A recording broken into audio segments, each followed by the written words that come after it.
fascinating subjects, interesting talk, and boobs and fart jokes. AD on iHeartRadio. Yeah, oh, let's go. Talking that mess, better act like you know.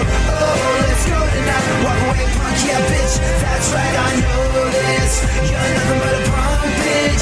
You're nothing but a punk, bitch. So walk away, yeah. You've been talking about me for Michael Moore, if you cast your mind back several years ago to 2008, Michael Moore was absolutely freaking stoked when President Obama was elected. 6 years later, he's not nearly as happy about the results. In a recent interview with a Hollywood Reporter, Michael Moore, who is the big fat lard-ass fat-filled bacon-wrapped, bacon-eating pre-diabetic fatty that makes sort of, what would you call him? Liberal documentaries? Is that a good way of describing it, Funkhouser? Bowling for Columbine, anti-gun movies, things of that nature. Sure, he I'd makes take that. He makes documentary films with a deliberately political agenda, always leaning left. Is that a fair way of summing this guy up? Yeah, I'd say that. That's all right. No, and he's sort of like a political pundit. And anyways, he has very strong political views, and he was very strongly of the opinion that it was awesome when President Obama was elected back in 2008. He's done a bit of a 180 on the whole situation. In an interview with the Hollywood Reporter, he said Obama isn't going to be remembered for anything except for being the first black president.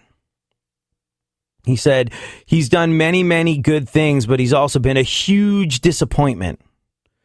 When the history is written of this era, this is how you'll be remembered. He was the first black president. Okay, not a bad accomplishment, but that's it. That's it, Mr. Obama. 100 years from now, he was the first black president that got elected president, and that's it. 8 years of your life, and that's what people are going to remember. Boy, I get a feeling, that you'd probably wish you were remembered for a few other things you could have done. So it is on that level a big disappointment. It's strong. But by the way, I just want to clarify the whole situation. That is, those are Michael Moore's words, not mine. Why? Why would that happen? Why would he do such a 180? I don't know. My 2 cents would be, don't be confused. It might sound like Michael Moore's attacking Obama. I think he's just pre-campaigning for Hillary. That would be my best guess. Yep, that's what. But I mean, all right, Obama's 6 years into his presidency, and I'm probably a little too young to be able to speak out about this. But Funkhouser, how are you at political history? Let's find out. Let's find out. Has there been a...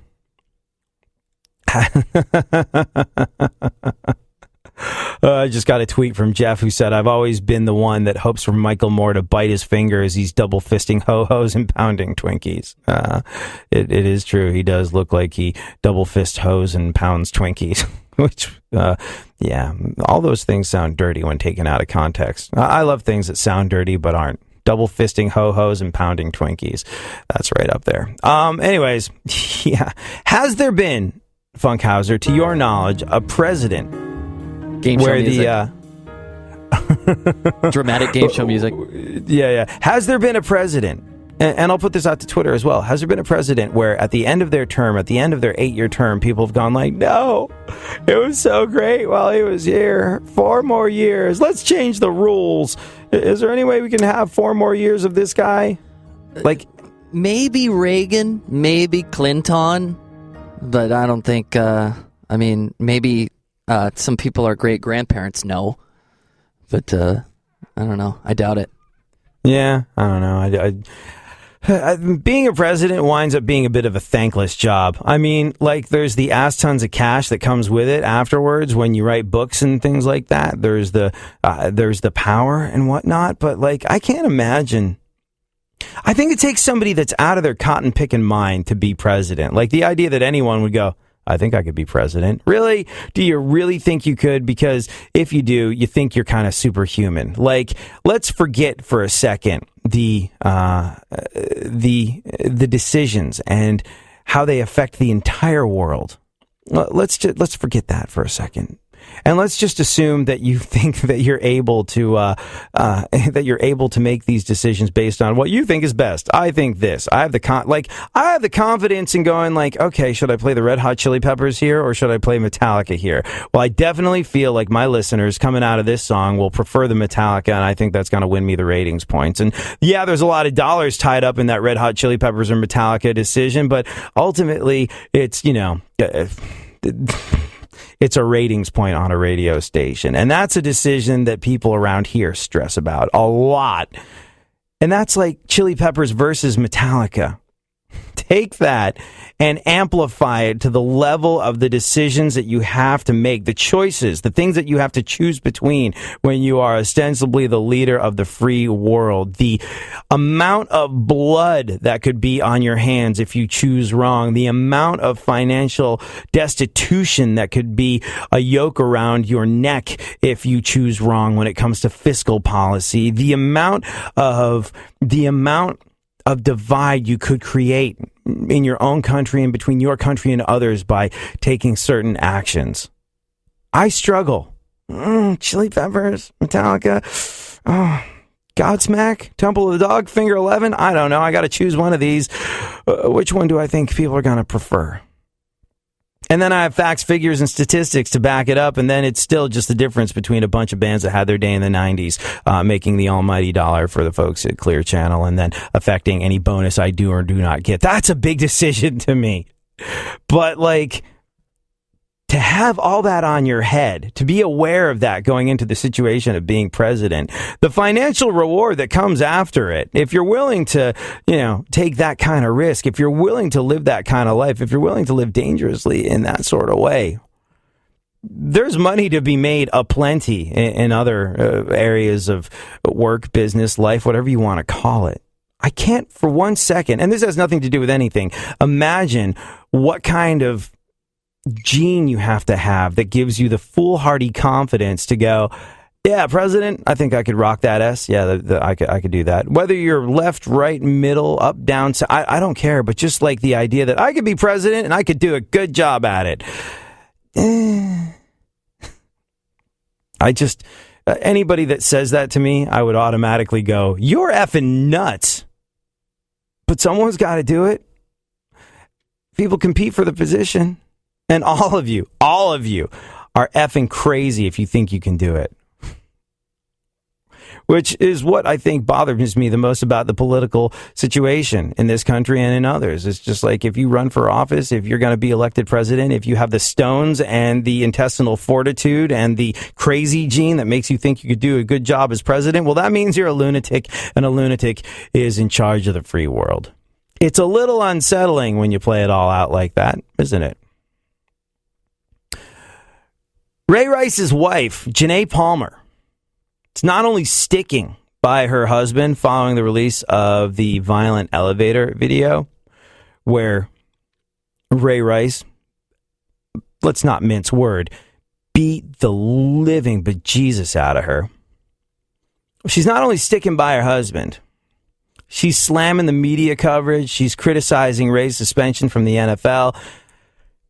In a verified statement on Instagram, where people make verified statements now, she said, quote, I woke up this morning feeling like I had had a horrible nightmare, feeling like I'm mourning the death of my closest friend. But to have to accept the fact that it's reality is a nightmare in itself. No one knows the pain that the media and unwanted options from the public has caused my family. To make us relive a moment in our lives that we regret every day is a horrible thing. To take something away from the man I love that he's worked his ass off for all his life just to gain ratings is horrific. This is our life. What don't you all get? If your intentions were to hurt us, embarrass us, or make us feel alone, to take all happiness away, you've succeeded on so many levels. Just know we will continue to grow and show the world what real love is. I don't know about gaining ratings for football. Well, no, okay. Yeah, no, there is a significant ratings grab to be gained by the news media. A lot of it has affiliations to football. So maybe, I don't know, maybe she makes some cogent points. And the fact that she went on to marry him after he did that to her is beyond my comprehension. I don't think she should be having anything to do with him. I think he should be in prison. But one thing is true. It's this line that really struck me. If your intentions were to hurt us, embarrass us, make us feel alone, take all happiness away, you succeeded on so many levels. And she's reliving the whole experience all over again. Right or wrong, and I say it's wrong, but right or wrong, she did struggle to put all this behind her. She did struggle to put her life back together after something that horrific happened. She did struggle to reconcile with her husband, which I think was absolutely the wrong move. But she did, and she moved on. And who knows what sort of situation they have going on at home. It's not excusable. It's not justifiable. It is absolutely repugnant, reproachable behavior. And men who harm women are bitches that deserve to be in prison, playing catcher in a very rough game of prison baseball. But the number of women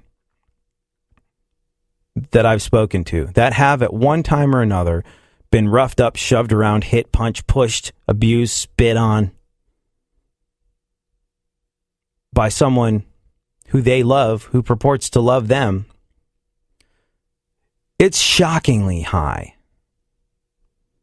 If you're one of those women, I urge you to get help. And I urge you to put as much distance between you and the person doing that to you as possible. But the number of women that have been through this is quite something. The number of women that have, I believe, wrongly decided to live with that part of their relationship, whether it happened once or whether it happened a million times, is much higher than you know, is much higher than you think. I guarantee you meet people every single day that have had instances of abuse in their life that you never know about. You will never know about. Which is why I say, no matter what, be kind. Everyone is fighting a battle of which you know nothing. Sadly and regrettably, the story of Ray Rice and Janae Palmer is an extraordinarily common one. And she's being forced to relive it right now as what she considers her family loses everything. So, whatever else goes on, no matter how we conduct ourselves in this situation, no matter what the outcome is, I know this. The media has to do a better job. We, in our hearts and minds, have to do a better job of treating her with respect. Sometimes you feel like it's cool to turn the other cheek and give people the benefit of the doubt even when they don't deserve it. And sometimes you feel good about yourself for being the better person and doing that. Well, this is not one of those times. I don't think you realize what's on my mind. I've been too nice, way too